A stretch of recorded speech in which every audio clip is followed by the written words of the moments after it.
लक्ष्मीनाथ समारंभां नाथयामुनमध्यमाम् अस्मदाचार्यपर्यन्तां वन्दे गुरुपरम्पराम्।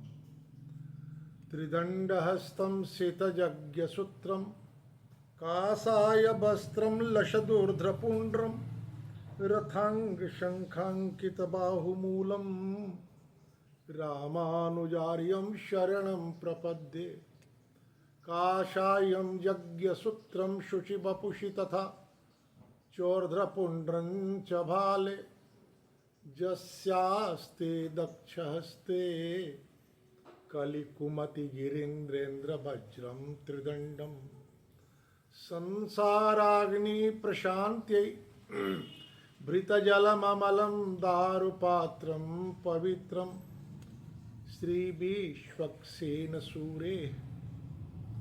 श्रीविश्वक्सेनसूरे पदकमलजुगं श्रेयसे संश्रयामि।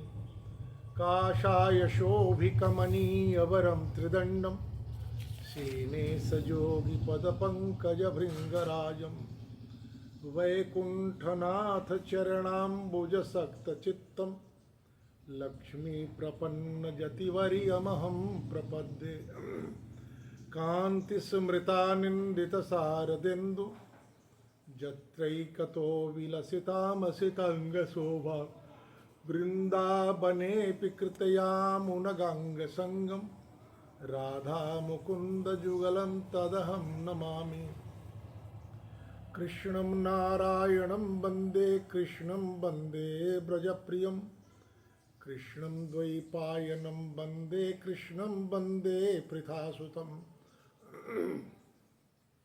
नारायणं नमस्कृत्य नरं चैव नरोत्तमं देवीं सरस्वतीं व्यासं ततो जयमुदीरयेत्। सच्चिदानन्दरूपाय विश्वोत्पत्त्यादिहेतवे तापत्रयविनाशाय श्रीकृष्णाय वयं नुमः।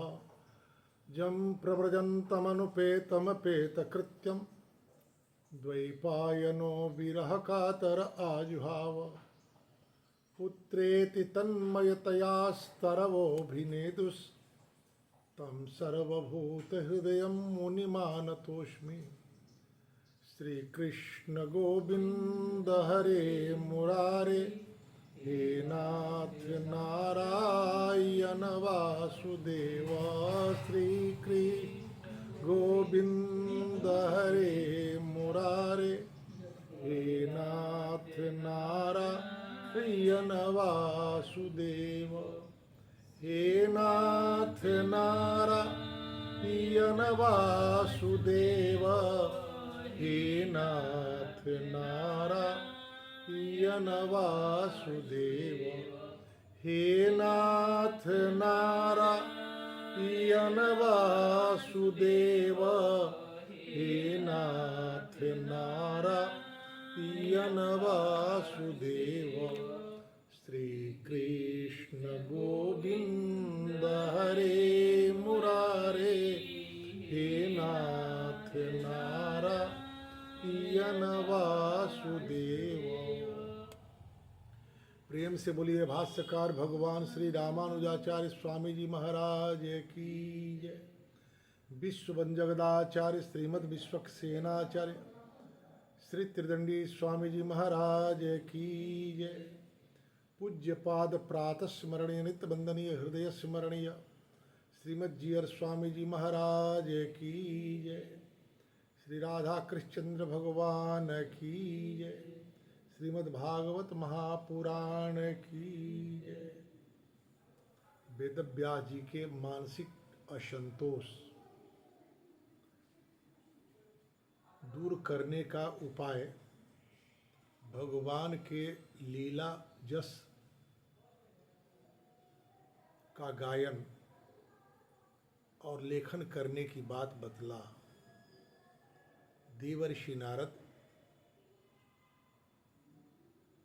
श्री वेदव्यास जी के द्वारा विदा मांग उनके आश्रम से प्रस्थान किए। शौनक जी ने पूछा सूत जी से, निर्गते नारदे सूत भगवान बादरायण श्रुतवास्तदभि प्रेतम तथा किम अकरुत विभु। सुजी अब आप यह बतलाएं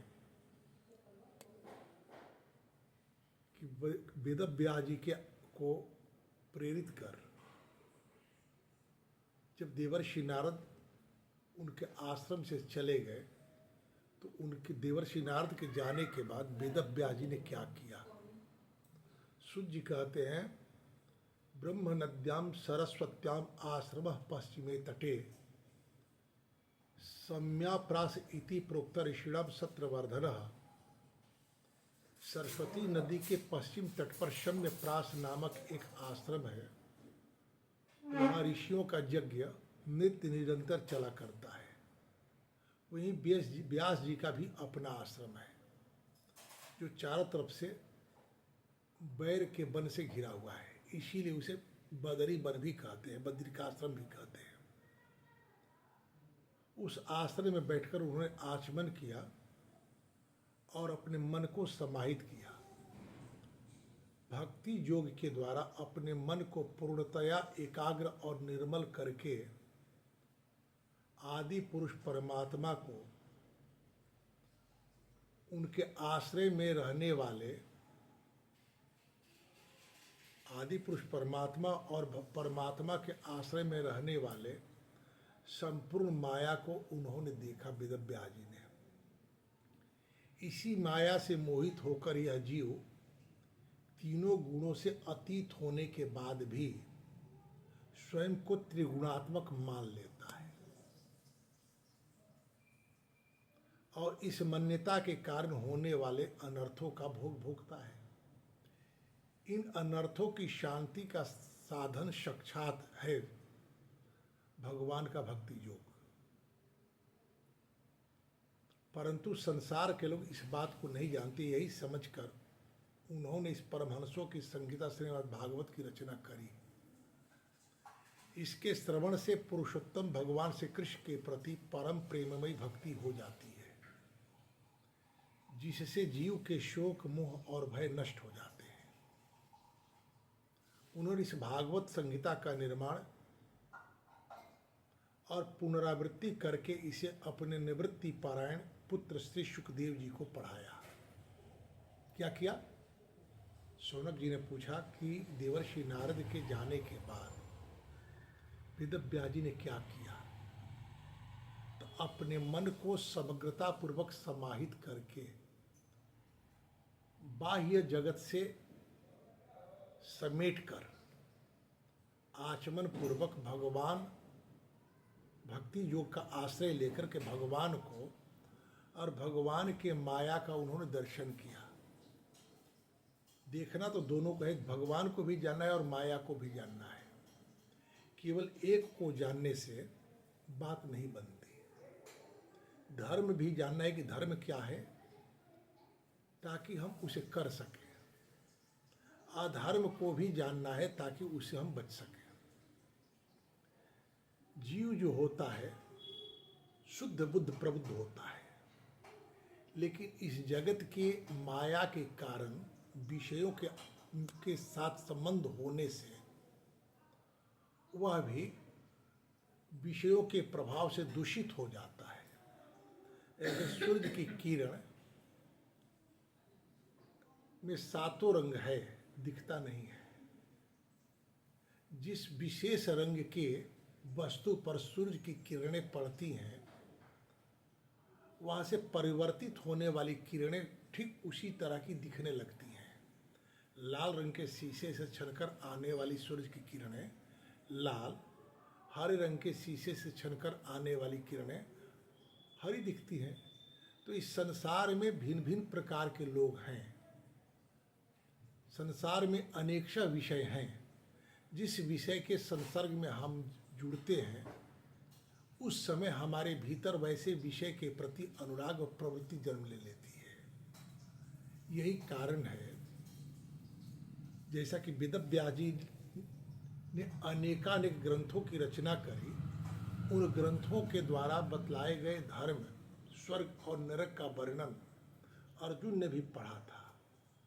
यही कारण है कि अर्जुन महाभारत के युद्ध के बीच में अपने स्वजनों को देख करके भगवान से कहना शुरू किए कि प्रभु ये सभी हमारे अपने हैं, इनका वध करेंगे तो मुझे दोष लगेगा, पाप लगेगा, ये हमारे पुजारी हैं, पूज्य हैं।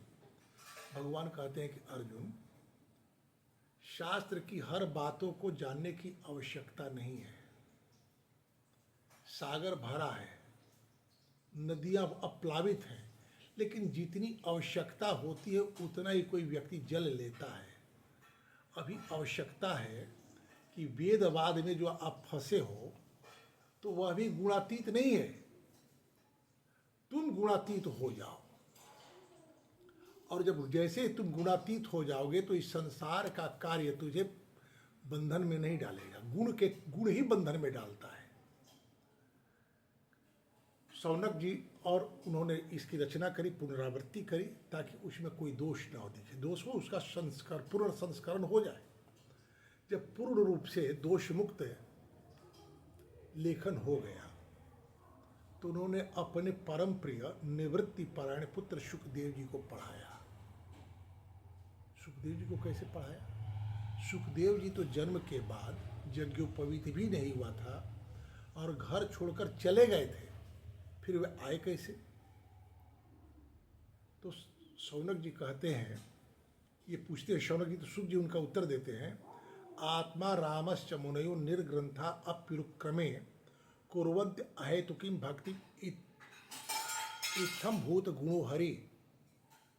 जो ज्ञानी होते हैं, निवृत्ति परायण होते हैं, जिनकी अविद्या की गांठ खुल चुकी होती है, जो अपने आप में रमण करते हैं, वे भी भगवान की भक्ति करते हैं लेकिन हेतु रहित। जगत के सामान्य लोग जो अविद्या में भी हैं, अविद्या का भी महत्व है। यदि अविद्या न हो तो जीव जगत को पार नहीं करता। अविद्या मृत्युम तीर्थ, तो अविद्या के द्वारा ही मृत्यु को पार किया जाता है। और जब मृत्यु के हम पार होते हैं तब जाकर के विद्या के द्वारा अमृत का पान करने का अवसर प्राप्त होता है। मृत्यु का अर्थ अज्ञानता और भय। श्रीमद् भागवत श्रवण के पूर्व परीक्षित जी को शाप मिला था, जो आगे कथा में हम लोग जानेंगे, और उस शाप को उन्होंने स्वीकार किया और अनशन लेकर बैठ गए। सुख जी आए, उनको कथा सुनाए। जब सारी कथा उन्होंने सुना दी तो वो कहे कि अब मेरी मृत्यु नहीं होगी, मैं अमृत को प्राप्त हो गया।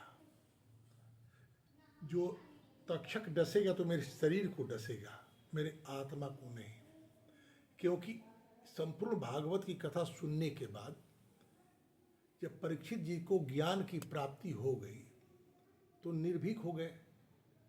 इस संसार के चक्र का सम्यक ज्ञान उन्हें हो गया कि जीवन और मृत्यु यह शरीर का होता है। आत्मा तो इस शरीर के आश्रय में है, शरीर मरेगा तो आत्मा यहाँ से मुक्त हो जाएगा।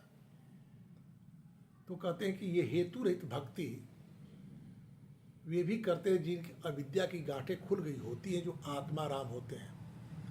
वे भगवान के गुण ऐसे हैं कि उन गुणों से आकर्षित हो जाता है व्यक्ति, भगवान खींच लेते हैं।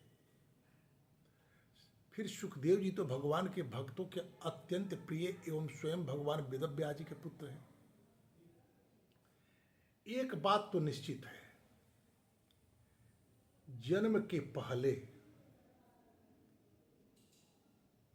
जन्म के क्रम में, जन्म का एक विज्ञान है, उस क्रम में जैसी बात हमारे कान में आती है, जिस संदर्भों के साथ हमारा जन्म होता है, वही प्रवृत्ति हमारी होती है। श्री सुखदेव जी निवृत्ति मार्गी होकर के भी भागवत के प्रति अनुरक्त हैं। क्यों? तो उनका जन्म ही हुआ है भागवत की कथा से। पार्वती जी भगवान भूत भावन शंकर को बाध्य की कि आप यदि अमर है तो मुझे भी आप अमर बना दें। तो अमर कथा सुन लेगा, अमर कथा यही है, भागवत ही अमर कथा है।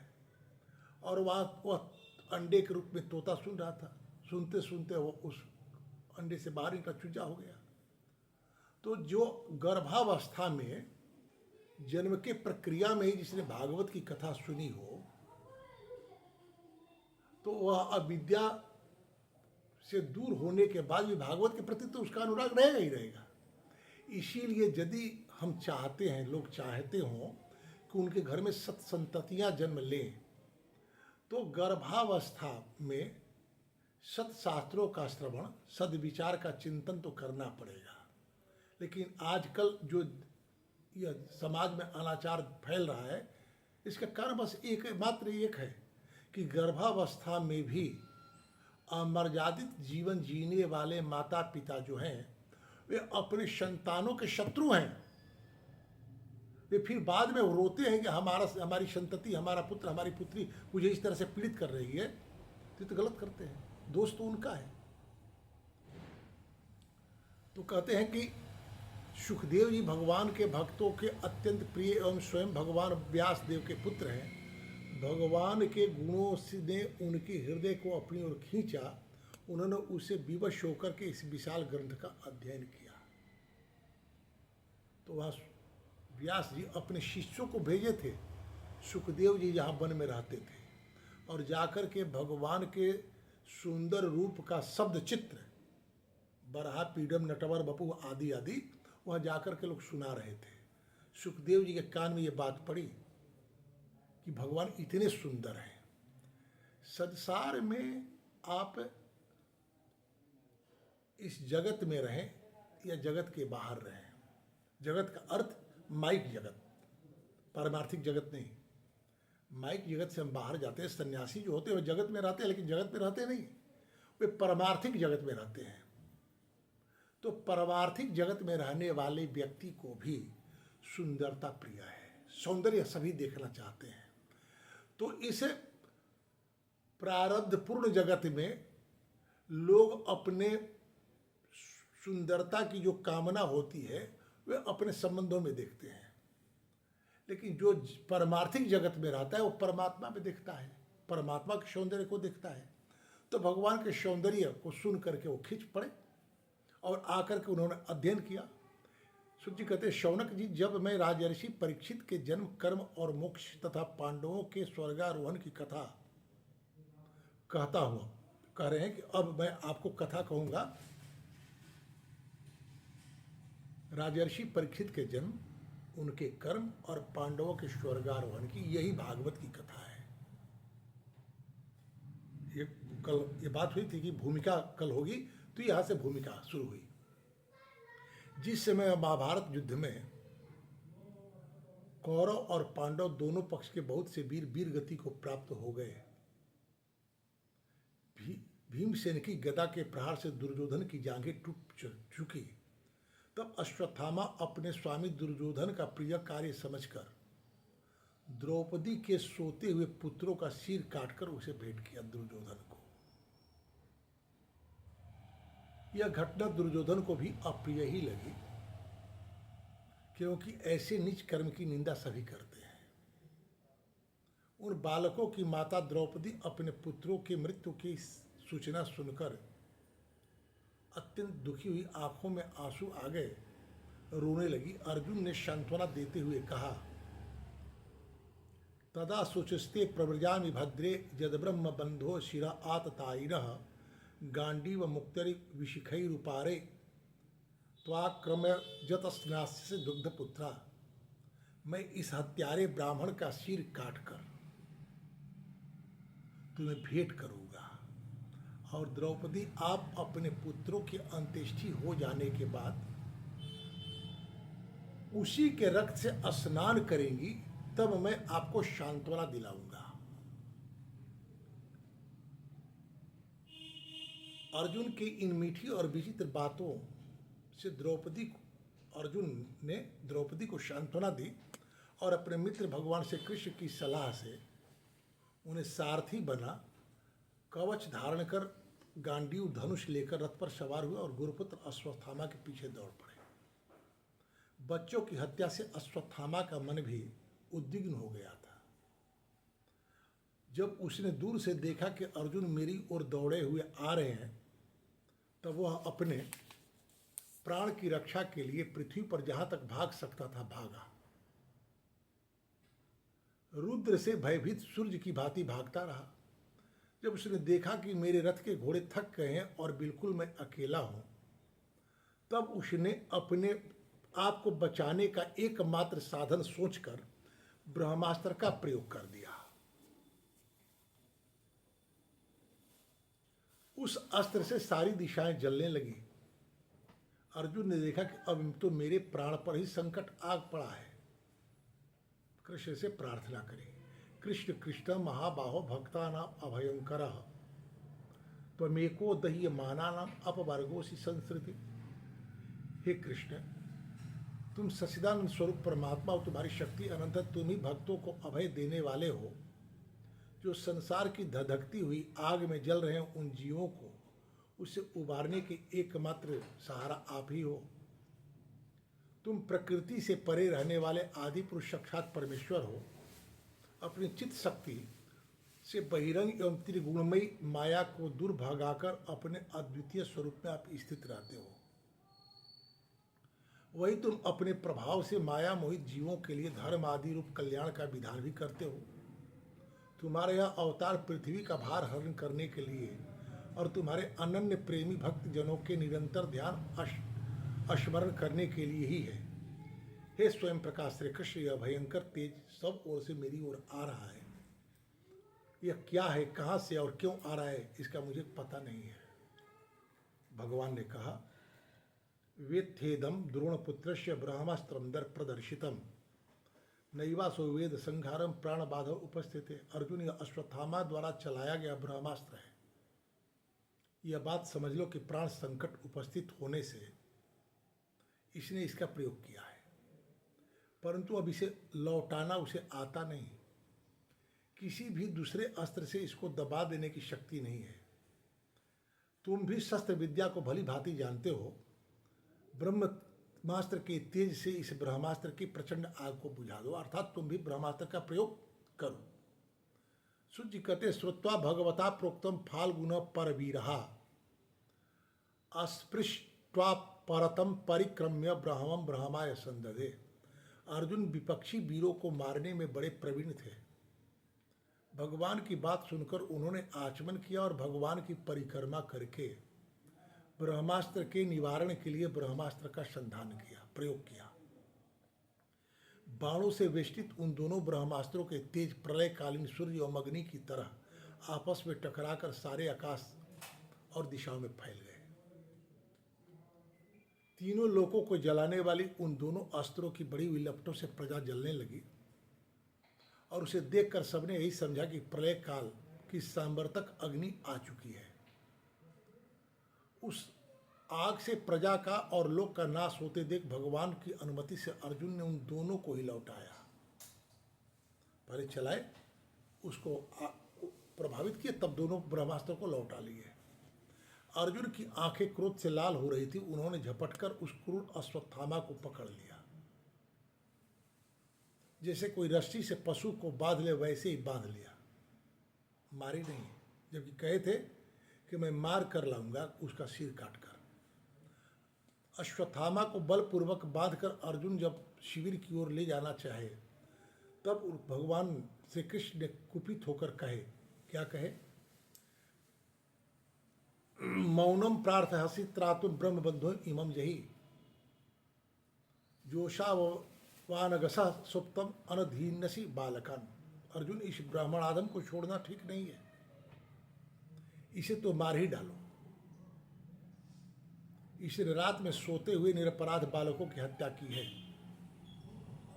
धर्मवेत्ता पुरुष, असावधान मतवाले पागल, सोए हुए बालक, स्त्री, विवेक शून्य, शरणागत, रथहीन और भयभीत शत्रु को भी नहीं मारते। परंतु यह दुष्ट इतना क्रूर है कि दूसरों को मारकर अपने प्राणों का पोषण करता है। उसका तो वध ही उसके लिए कल्याणकारी है, क्योंकि ऐसी आदत को लेकर यदि वह जीता रहा और भी पाप करता है इस तरह की प्रवृत्ति के लोग यदि जीते रहे तो और पाप करेंगे। उन पापों के कारण ये नरकगामी होते हैं। पाप के विरुद्ध, अपराध के विरुद्ध यदि दंड दे दिया जाए तो दंड प्राप्त करने के बाद पापी नरक नहीं जाता, क्योंकि दंड से उसके पाप का शोधन हो जाता है। फिर मेरे सामने ही तुमने द्रौपदी से प्रतिज्ञा भी की थी कि मानवती जिसने तुम्हारे पुत्रों का वध किया है उसका सिर मैं उतार लाऊंगा। इस पापी कुलंगार आत्ताई ने तुम्हारे पुत्रों का वध किया है और अपने स्वामी दुर्योधन को भी दुख पहुंचाया, क्योंकि दुर्योधन को भी दुख ही हुआ है इस घटना से, इसलिए अर्जुन इसे मार ही डाला। पर भगवान श्री कृष्ण ने अर्जुन के धर्म की परीक्षा लेने के लिए इस तरह से प्रेरित कर रहे थे, परंतु अर्जुन के हृदय महान था। यद्यपि अश्वत्थामा ने उनके पुत्रों की हत्या की थी, फिर भी अर्जुन मन से गुरुपुत्र को मारने की इच्छा नहीं की। भगवान बार बार करें मारो मारो, लेकिन अर्जुन ने मारा नहीं। अपने मित्र और सारथी कृष्ण के साथ अपने युद्ध शिविर में पहुंचे। वह अपने मृत पुत्रों के लिए शोक करती हुई द्रौपदी को सौंप दिया अर्जुन ने अश्वत्थामा को कि आपके पुत्रों का अपराधी है, इसके प्रति आप न्याय करें, निर्णय ले आप। निंदित कर्म करने के कारण अश्वत्थामा का मुख नीचे की ओर झुका हुआ था। अपना अनिष्ट करने वाले गुरुपुत्र अश्वत्थामा को इस प्रकार अपमानित देखकर द्रौपदी का कोमल हृदय कृपा से भर आया और अश्वत्थामा को उसने प्रणाम किया। और द्रौपदी ने कहा, मुच्यता मुच्यता में सब ब्राह्मणों नीतराम गुरु हो, छोड़ दो, ये गुरुपुत्र हैं, ये ब्राह्मण हैं, हम लोगों के लिए अत्यंत पूजनीय हैं, जिनकी कृपा से आपने रहस्य के साथ सारे धनुर्वेद प्रयोग तथा उपसंहार के साथ संपूर्ण शस्त्र और अस्त्रों का ज्ञान प्राप्त किया है। वे आपके आचार्य द्रोण के पुत्र के रूप में आपके सामने खड़े हैं। उनकी अर्धांगिनी कृपी अपने वीर पुत्र की ममता से ही अपने पति का अनुगमन नहीं की, सती नहीं हुई। वे अभी जीवित हैं। हे आर्यपुत्र, आप तो बड़े धर्मज्ञ हैं। जिस गुरु वंश की नित्य पूजा और वंदन करनी चाहिए, उसी को व्यथा पहुंचाना आपके योग्य कर्म नहीं है। जैसे अपने बच्चों के मर जाने से मैं दुखी होकर रो रही हूं, उसी तरह अश्वत्थामा का यदि आप वध करेंगे तो गौतमी रोएंगी। जो उच्छृंखल राजा अपने कुकृत्यों से ब्राह्मण कुल को कुपित कर देते हैं, वह कुपित ब्राह्मण कुल उन राजाओं को सब परिवार शोकाग्नि में डालकर शीघ्र ही भस्म कर देता है। सुत जी ने कहा, हे शौनक आदि ऋषियों, द्रौपदी की बात धर्म और न्याय के अनुकूल थी। कपट नहीं था द्रौपदी की इस बात में, करुणा और ममता थी, समता थी। अतिवा राजा युधिष्ठिर ने रानी के इन हित भरे श्रेष्ठ वचनों का अभिनंदन किया। साथ ही नकुल, सहदेव, सात्विक, अर्जुन, स्वयं भगवान श्री कृष्ण और वहां उपस्थित सभी नर नारियों ने द्रौपदी के बातों का समर्थन किया। परंतु तत्र हामर शहितो भीमस्तस्य स्त्रियान वधस्मृतः न भरतोर्नात्मनाश्चार्यो योहन सुप्तान शिशुन प्रथा। क्रोध से भरे हुए भीम ने कहा, जिसने सोते हुए बच्चों को न अपने लिए और न अपने स्वामी के लिए बल्कि व्यर्थ ही मार डाला, उसका तो वध ही उत्तम है।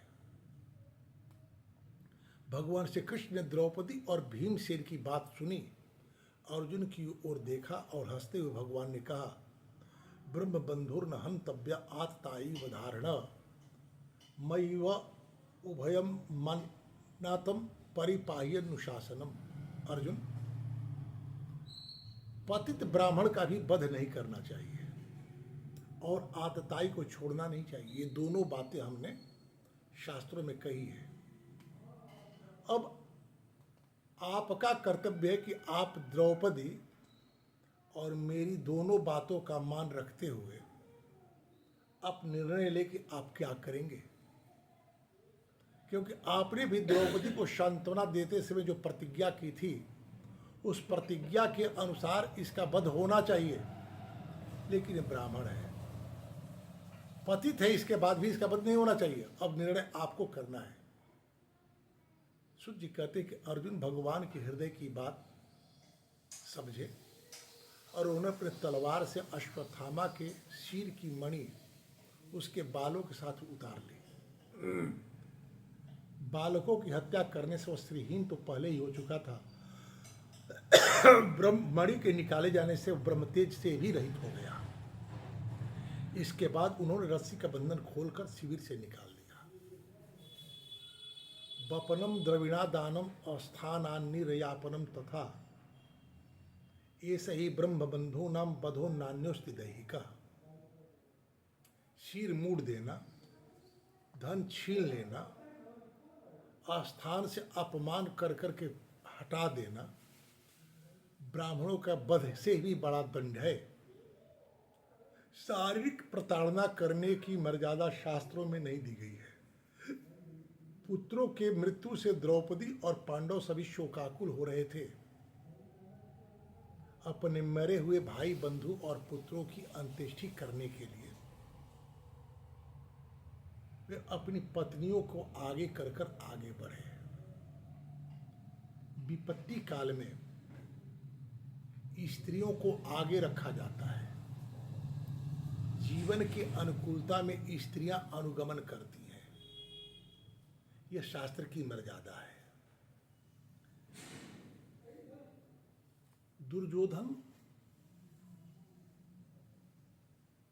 जब गदे की चोट से मुमूर्ष पड़ा था, मृत्यु की प्रतीक्षा कर रहा था, उसकी मृत्यु नहीं हो रही थी, क्योंकि दुर्योधन के मृत्यु के संबंध में यह व्यवस्था थी, एक ही समय में हर्ष और विषाद दोनों स्थितियों का समन्वय होगा तभी उसकी मृत्यु होगी। सारे योद्धा तो वीर गति को प्राप्त हो गए, एकमात्र कौरव पक्ष का दुर्योधन बचा। उसे इस बात की तनिक भी पीड़ा नहीं है कि महाभारत युद्ध में उसके सारे भाई बंधु मारे गए। युद्ध में दो ही बातें होती हैं, या तो विजय स्त्री वर्ण करती हैं या वीर गति की प्राप्ति होती है। उसे पीड़ा है तो बस एक बात की पीड़ा है कि हम 100 भाई के सारे मारे गए, मैं भी मरने वाला हूं, मेरी भी मृत्यु अब होगी। लेकिन पांडु के 5 पुत्र जीवित हैं, एक भी मर गया होता तो मुझे संतोष होता। यह सोच रहा था कि इतने में अश्वत्थामा गया वहां। अपने मन की पीड़ा दुर्योधन ने अश्वत्थामा से कही। अश्वत्थामा ने कहा कि एक की कौन कहे, मैं तो 5 को मार डालूंगा। दुर्योधन ने कहा कि बड़ा दुष्कर कार्य है, कैसे मारोगे? तो मैं मार डालूंगा, आपको मैं प्रमाण दूंगा। वो गया युद्ध शिविर में।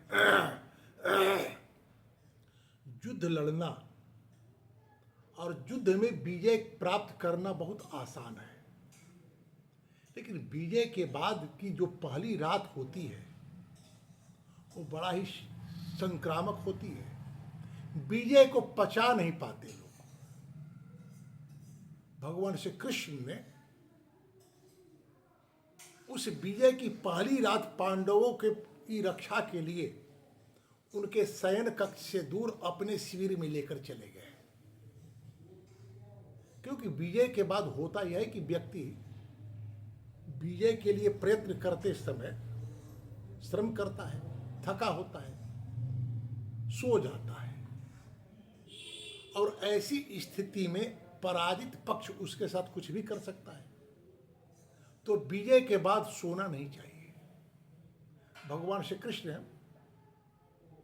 हस्तिनापुर के भावी व्यवस्था का खाका खींचने और समझाने के ब्याज से पांडवों को अपने स्थान से, शयन स्थल से दूर लेकर चले गए।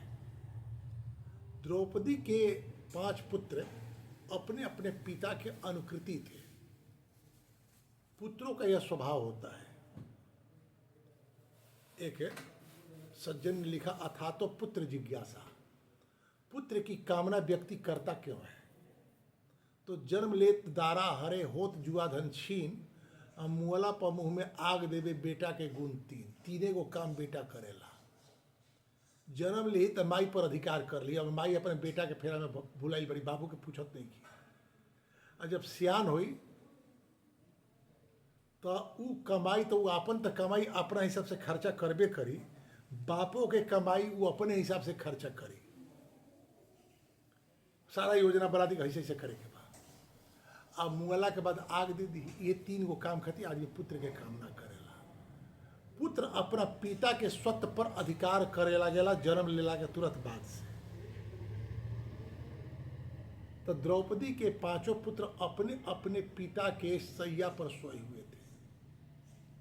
अश्वत्थामा यह मानकर नहीं आया था कि द्रौपदी के पुत्र हैं, वो तो आया था यह मान करके कि विजय की पहली रात बड़े निश्चिंत होकर सोए होंगे, सोए अवस्था में मैं मार दूंगा। मार दिया। लेकिन मारने के बाद उसने सोचा कि दुर्योधन सहज ही विश्वास नहीं करेगा, तो कटे हुए सिर को लेकर गया, ले जाकर प्रमाण दिया। दुर्योधन को सबसे अधिक शत्रुता यदि किसी से थी तो भीम से थी। आरंभ से ही भीम को मारने का वह सर्वविध प्रयत्न किया, तो भीम के आकृति का जो शीर था उसे लेकर वह दबाया, शीर दब गया। कहा अश्वत्थामा से, करिए क्या किया तूने? ये तो भीम नहीं है, पांडव नहीं है, पांडव के पुत्र हैं सब, तूने हमारे वंश का बीज विनष्ट कर दिया। शत्रुता तभी तक शोभा देती है जब तक शत्रुता से प्राप्त होने वाले परिणाम की भोग की संभावना होती है। अब शत्रुता किस बात की? हस्तिनापुर के साम्राज्य पर कुरुवंश का अधिकार रहना चाहिए। जब तक धार्तराष्ट्र दुर्योधन को लगा कि मैं इस पर अधिकार कर लूंगा, तो पांडवों को परेशान कर रहा था। अब तो देखा कि मैं रहा नहीं, धृतराष्ट्र के कोई भी पुत्र नहीं बचा, तो कम से कम यह संपत्ति कुरुवंश में तो रह जाए। अब उसे पांडवों से शिकायत नहीं है। अब यहां पीड़ा उसे इस बात को लेकर हुई कि पांडव शारीरिक और मानसिक स्थिति से इस अवस्था को में नहीं है कि पुनः पुत्र उत्पन्न कर सकें, और उनकी परंपरा अब तो उत्तरा अभिमन्यु आदि सभी वीर गति को प्राप्त हो गए थे। किसी को पता नहीं था कि अभिमन्यु की पत्नी उत्तरा गर्भवती हैं। देवी द्रौपदी ने ये जो दो बात कही, मुच्यताम एषा ब्राह्मणों नितराम गुरु, छोड़ दो यह ब्राह्मण का बालक है, ये गुरु है। और आगे जो कहते जय कोपितम ब्रह्म कुलम राजन अजितात्म भी तत्कुलम प्रदहत्याशु सानुबंधम सुचार्पितम। ब्राह्मण कुपित ब्राह्मण के कारण ब्राह्मण को यदि क्रोध आ जाए, उनके आंखों से आंसू गिरने लगे क्रोध में और शोक में, तो जिस राजा के कारण, जिस व्यक्ति के कारण ब्राह्मण की यह दशा होती है, उसके कुल का बीज विनष्ट हो जाता है। द्रौपदी ने यह बात कही क्यों? उसके दो कारण हैं। एक कारण है कि पूर्व में भगवती सीता के शील पर जिस तरह का अपवाद उत्पन्न किया गया था, और गर्भावस्था में सीता को उस अपवाद की पीड़ा से बचाने के लिए, यह जानने के बाद भी कि यह सीता परम पवित्र है और परीक्षिता थी, इसके बाद भी भगवान राम ने सीता को अयोध्या से दूर भेज दिया कि जिस अयोध्या के लोग सीता के शील पर संदेह कर रहे हैं, सीता के गर्भ में पलने वाले शिशु के जन्म के बाद उसके औरस्ता को भी संदिग्ध बतलाएंगे। जो बालक अपने बचपन में ही अपनी औरसता को लेकर के प्रश्नों में घिरा हो तो उस बालक की मनोदशा कैसी होगी, वह बालक का भविष्य क्या होगा। तो अयोध्या के भविष्य की रक्षा करनी थी और भविष्य केवल राम का ही नहीं, सीता का भी भविष्य वे ही थे, उनके घर में पलने वाले शिशु। तो उन शिशुओं को यहाँ से इतना दूर कर दिया गया कि अयोध्या में फैलते हुए अपवाद का प्रभाव न वहाँ तक जा सके और देवी भगवती सीता जो है उनका गर्भ पोषण सही ढंग से हो सके ताकि वो बालक जो है वो दीप्त मस्तिष्क हों। देवी द्रौपदी एक माँ है। एक माँ का सबसे बड़ा कर्तव्य होता है कि अपने संतानों के शील की रक्षा ही न करे बल्कि उनके शील को लेकर कहीं कोई अपवाद न फैले, इसका भी ध्यान रखे माता पिता। तो देवी द्रौपदी इसी कारण से यह कह रही हैं कि अभी कुरु वंश की परंपरा समाप्त नहीं हुई है, कुरु वंश का भविष्य है। अर्थात जिस उत्तरा के गर्भवती होने की बात अभी लोग नहीं जानते हैं, आज जान लें उत्तरा गर्भवती है देवी द्रौपदी की बात सुनकर। और अर्जुन के द्वारा शीर बपित कर शिविर से बाहर किए जाने के बाद अश्वत्थामा ने क्या किया, इसकी चर्चा हम लोग कल सुनेंगे। 2 बार भगवान का नाम। श्री कृष्ण गोविंद हरे मुरारे, हे नाथ नारायण वासुदेव। श्री कृष्ण गोविंद हरे मुरारे, हे नाथ